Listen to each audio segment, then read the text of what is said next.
So in this video, guys, I'm going to be taking you through the Insta360 app.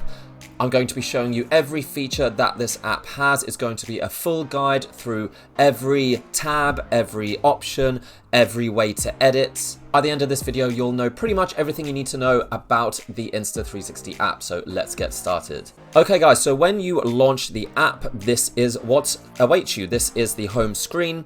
Up here, you'll see 3 tabs. It says tutorials, for you, activities. The for you tab is essentially a mini social network that Insta360 runs.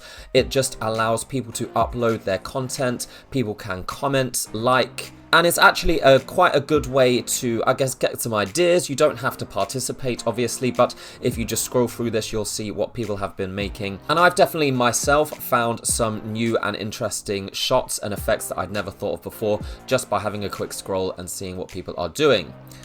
Going to the tutorials tab, you'll see, well, it's pretty self-explanatory. This is just a bunch of tutorials for all of the different kinds of Insta360 cameras from the X4, Ace Pro, and X3, Go 3. So depending on what camera you select will depend on the type of tutorials that crop up.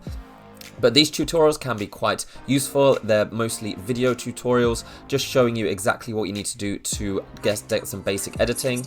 If you are brand new to shooting or editing with Insta360 cameras and using this app, then this would also be a good place to start to learn how to do some of the more basic shots. For more advanced stuff, you'll have to check out YouTube or check out my Insta360 course. I'll let you know about that later. Finally, the tab up here, activities. This is essentially where you can earn points by doing various challenges with your camera, uploading them again to that social network. You earn points and you can use these points to unlock things here in the app. And even if you do enough, you can get some accessories or discounts as well. You'll see here at the bottom of the screen, there are some more icons. We're on the Explore tab right now. Let's move on to the Album tab, and that's fairly self-explanatory as well. This is where all of your Insta360 shots will appear once you have connected your camera, either via Bluetooth or, like I have, via this quick reader where the memory card that was in my Insta360 camera is right now. So these are all of the videos that I've shot that are on the memory card. As you can see, there are quite a lot. And if you wanted to edit one, you would simply just tap on it. And here we go, you can see it playing and we can run through, and this is where we would start editing as well. But before we jump to that, you can scroll through the different types of videos because Insta360 cameras have lots of different types of content you can create. So if you just wanted the videos instead of photos, you can also highlight the special modes like me mode, time-lapse videos, HDR, time shift, bullet time. So these will just select those types of videos, which can be quite useful if you're trying to find them amongst many different types of videos that I've shot. Okay, now let's get into the real crux of this app, and that's how to edit your videos. So like I said, in this Album tab, you have all of your videos available. Let's select one and start the editing process. I'm going to select this one here, and you'll see it plays back pretty much straight away. Now you can pause just by tapping on the screen, and we can use our finger to look around. This is the Acropolis in Athens, where I recently visited, and I'll be doing some videos on that soon. But just as an example, we're going to use this video. Now here on the screen, we see some options appear. Firstly, we can select original mode, proxy mode. The original mode will have the highest quality preview. If you find that the image is stuttering or your phone isn't playing back as smoothly as you would like, then you can choose proxy mode, which, as you can see, reduces the quality of the preview. But once you export, that will export at the highest quality. The low quality is just for the preview, so it can make the editing experience a little bit more smooth. But my phone is fairly powerful, so it can usually handle at the best resolution. First, we're going to look at these 3 options here. We have AI, Quick, and Pro. Pro is where most of the editing options are, and they're down here, but we're going to actually look at the other options first. AI, as you can imagine, which is a very big buzzword of the past year. Basically, using this option, the app edits your video for you using what it calls AI or whatever the process is. You literally just have to press this button and it will automatically edit, reframe your videos. Now this can be pretty hit and miss. We'll try editing now. Now this AI editor works better with moving video. As you can see, it even suggests here on a bike or something, so it may not work that well here. It shouldn't take too long. It will take about a minute for it to load. Okay, so it's finished kind of editing for me. We will just press the screen and it will start playing.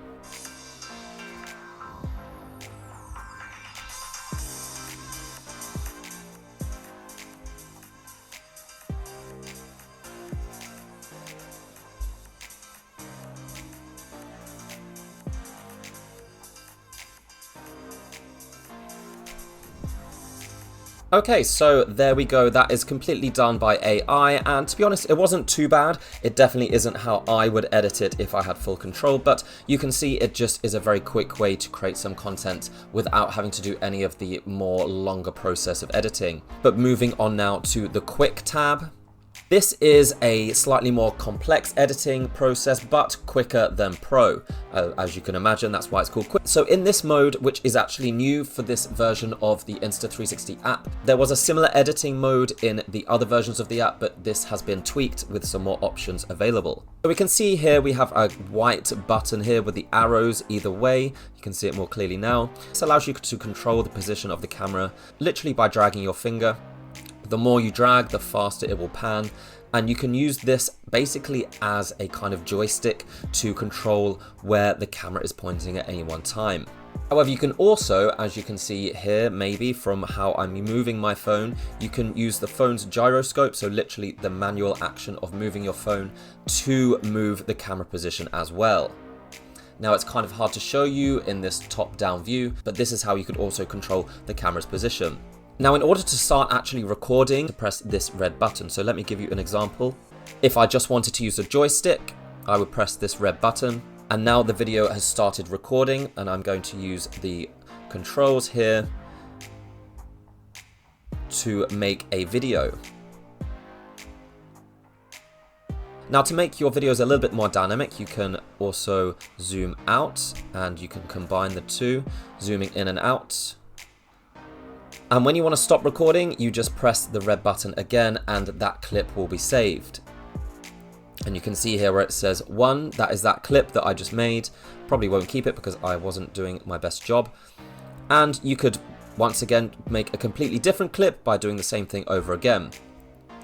Now watch as I use the phone's gyroscope and literally physically moving the phone to also make some to also make a clip.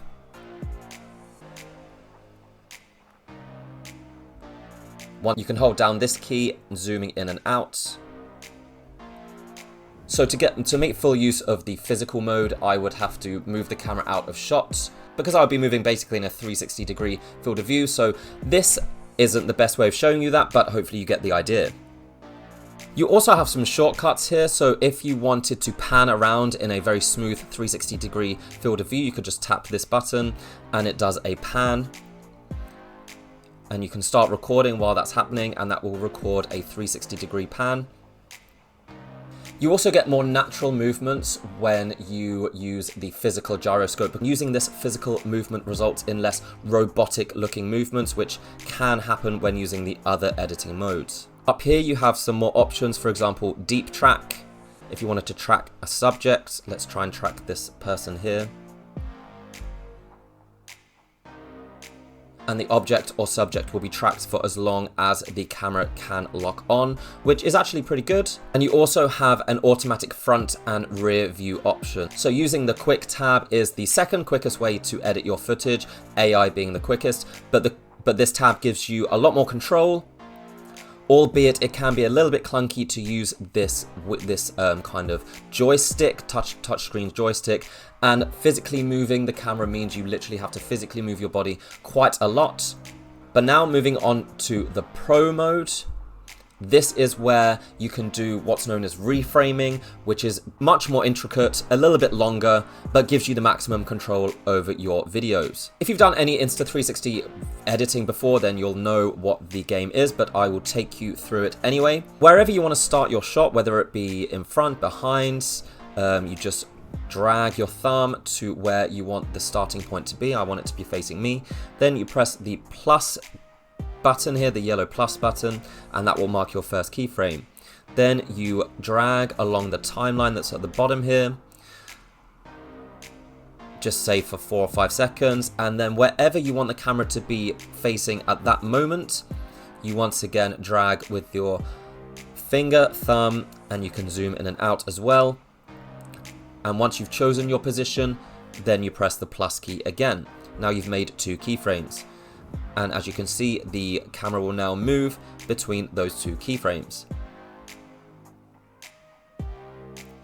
That's it in a nutshell. You can get very creative with how this works, and you can add as many keyframes or as few keyframes as you want. The further the keyframes are away, the slower the camera will move. The closer they are, the faster the camera will move. Now, when you tap on a keyframe, you'll see there's some more options here.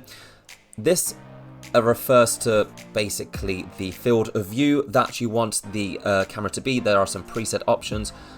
I recommend using D-Warp and just dragging with your finger and thumb to get a more accurate position. If you want to delete a keyframe, you just hover over it and tap the X button. For all the clips you have, if you want to use this, the process is to just go through the timeline, add your keyframes, choose the position of your camera throughout the timeline. Now, using keyframes like this gives you the maximum amount of control.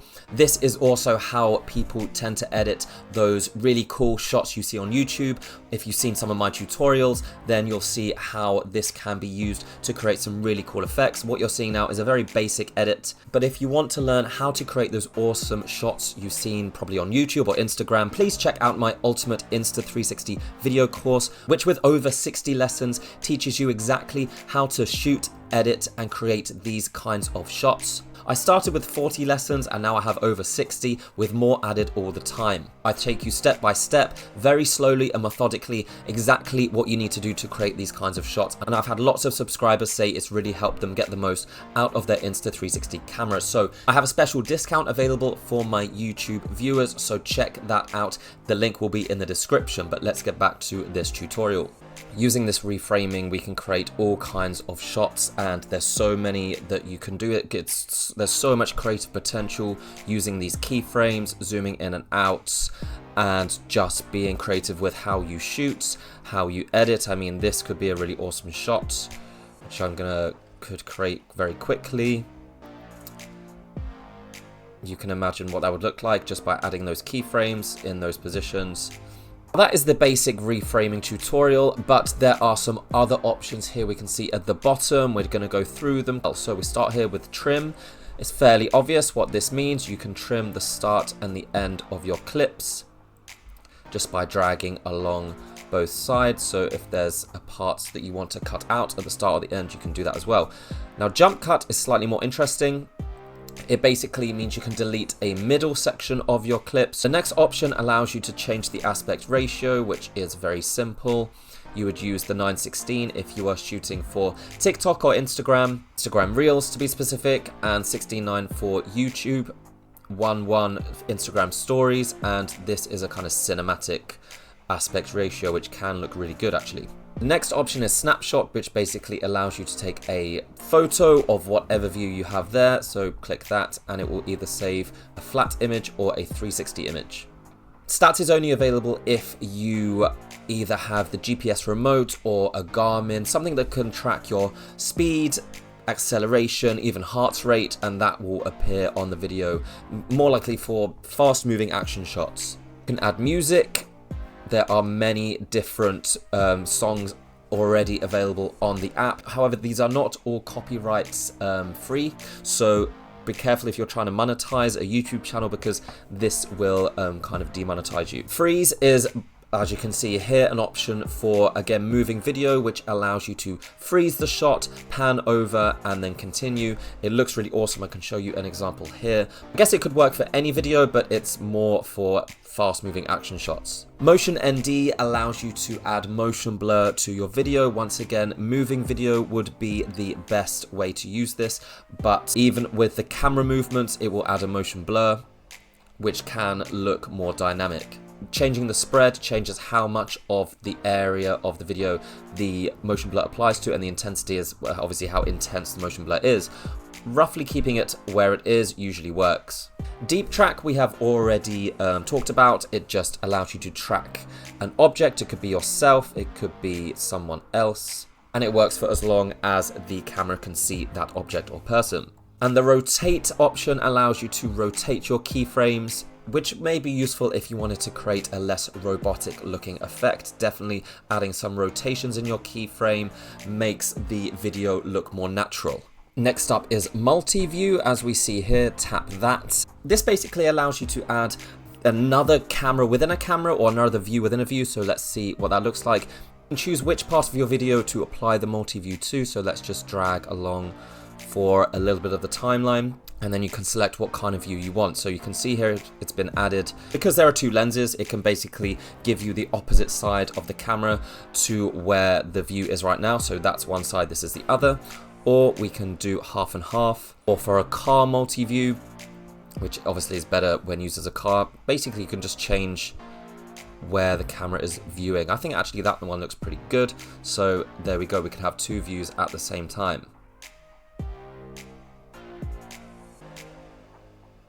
And finally, we have the option to add some filters or a filter to our video, which could improve the color, contrast, or just the general appearance. Now, there are many filters to choose from, and this will depend on the scene in which you have shot.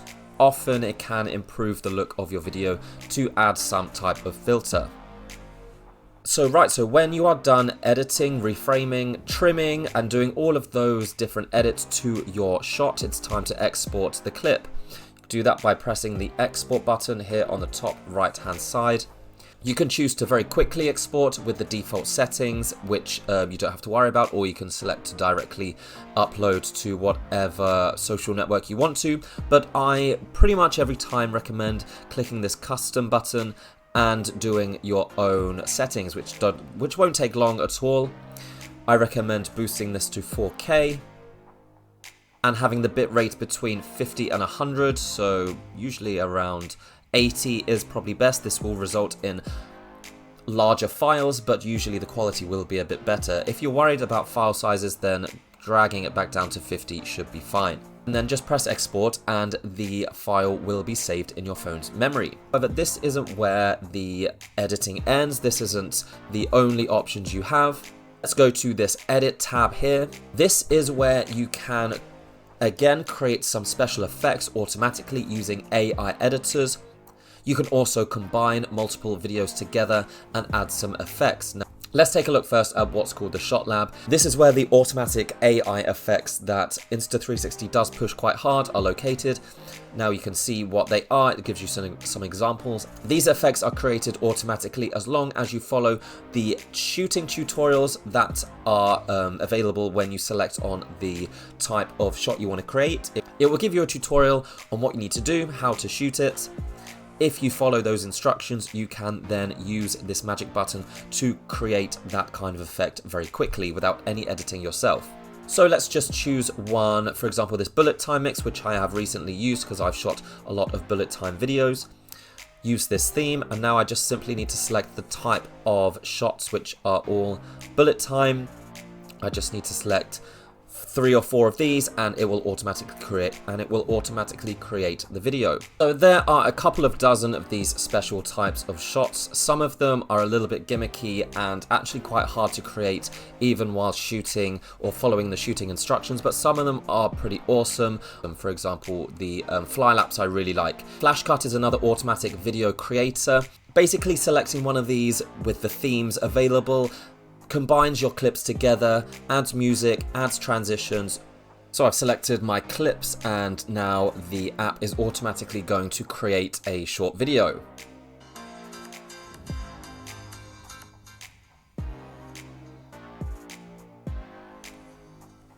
Now these are fairly basic. I wouldn't recommend using these unless you really want something very quick and snappy and didn't want to have to do much editing.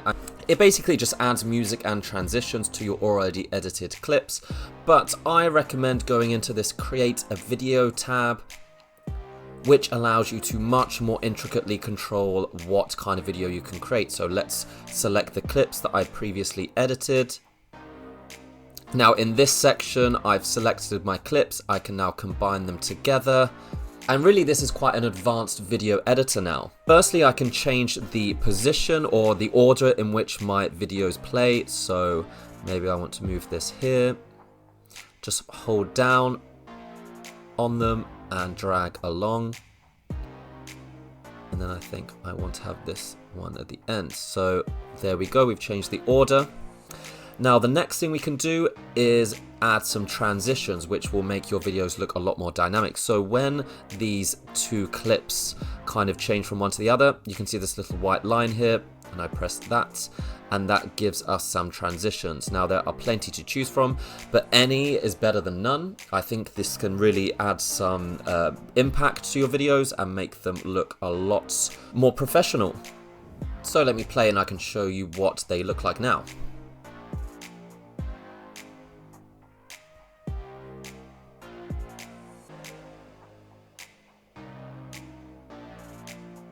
That generally looks a lot better than just cutting from one clip to the other. Now here we essentially have some layers which we can add some effects to.